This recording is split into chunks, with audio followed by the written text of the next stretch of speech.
My name is Nora Corial, and I'm here with a small group of people from Move On, and also we have a small group of pro-King members that live here in Amador County. We've been suffering with having our Congressman Lungren, who for the 8 years of Bush we call Lockstep Lungren, in representing us, although apparently that's going to change, unfortunately, perhaps for somebody even worse. We are outraged at the idea that the Republicans continue to try to fix the economy on the backs of the poorest and the oldest and the least able to respond people in the country, and to continue to defend the wealthiest, even though, according by their own admission, some of them don't need it and don't want it. We think this is outrageous. We think that people should wake up to what's really going on. Hi, my name is Leo Castro.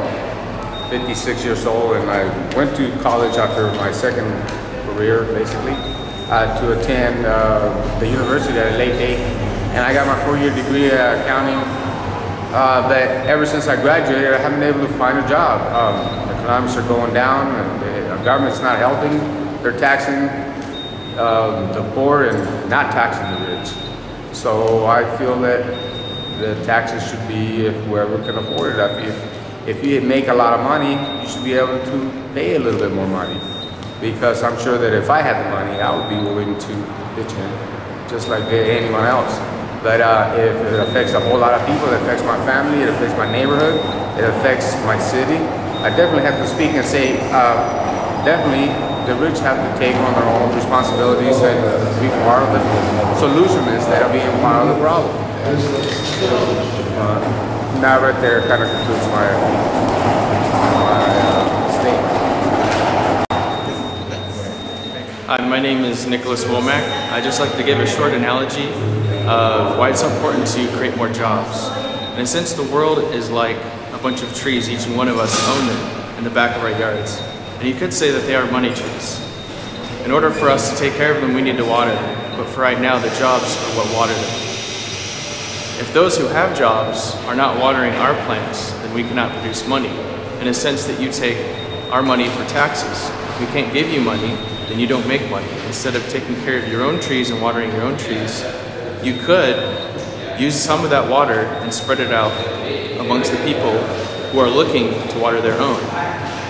When their tree grows and flourishes, they can be able to take care of themselves, and that water could be spread to something else. So more money is being made, more people are happier, and the world is a better place. But if we take away the source of water from the people, then they can't take care of themselves. First name? Okay. Hello, my name is John. I've been a citizen of Sacramento for over 3 years now, and I've been employed for about that length of time also. I'd like to be employed, and I'm sure you would like to be employed as well in your current position. So how about creating some jobs for us, and we can go ahead and vote you in for another term to keep your job. I know you don't want to lose that and find out exactly firsthand what we're going through out here in the city of Sacramento and surrounding community.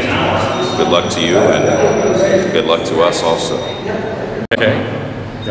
My name is Dave Rubess, and this situation that we're in with this country right now, with businesses disappearing right and left, budget situations, even in state government, managing to make even those jobs disappear right and left.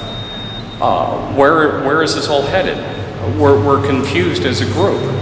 And then we have the situation whereby the taxes are going up. So we have to pay more money that we're not getting. And even if we do get it, most of it's going to be taxed away.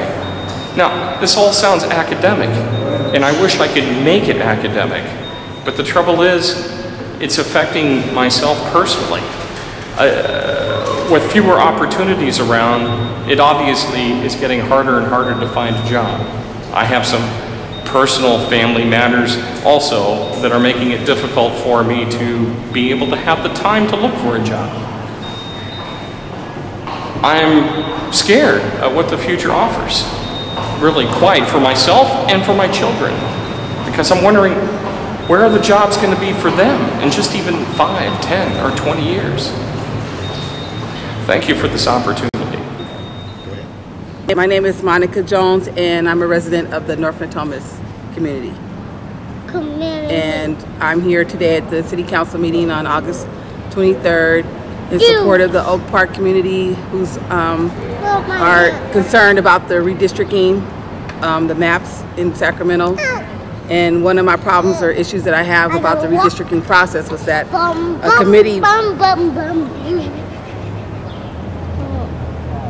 a committee was established representing the various districts in the city, and several weeks ago at the meeting when the process for submitting those maps was conducted, two of the council members, Sheedy and Cone, submitted their own maps, and basically I feel that they wasted the time of the citizens that they selected to do the maps by submitting their own maps and then wanting the council to vote on their maps that they submitted.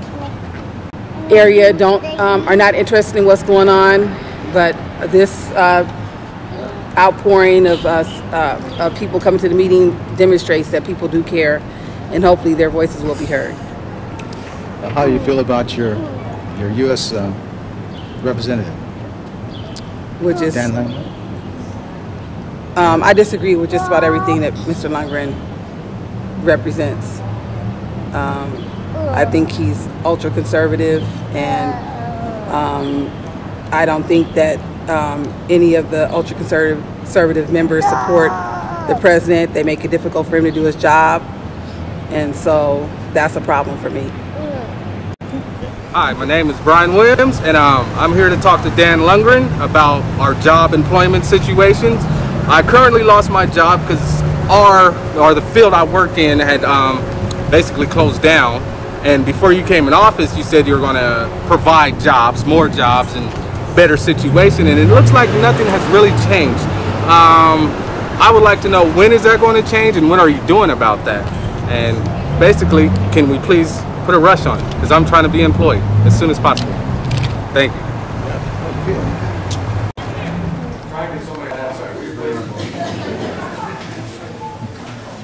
Hi, I'm Sharon. I'm from Elk Grove, and somebody asked you, like, why didn't you fight for us? And you said, we did the best we could do.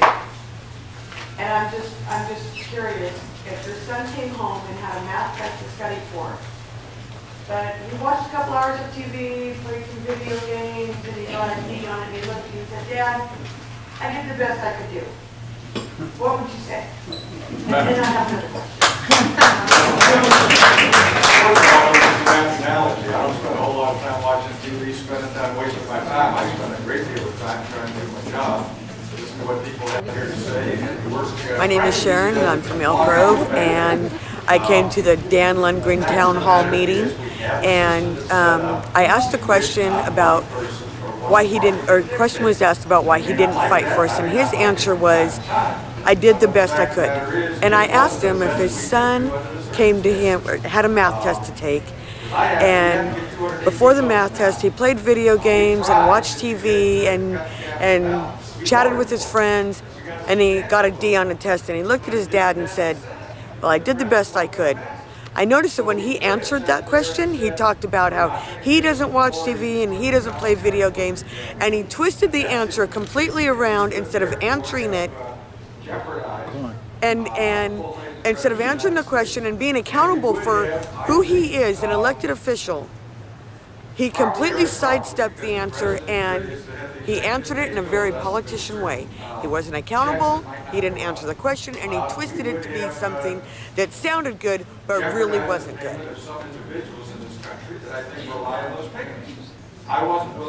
And I noticed that's what he did with the majority of the answers. People would ask a simple question, and he would go into a long, drawn-out story and never answer the question. So I definitely won't be voting for him next time.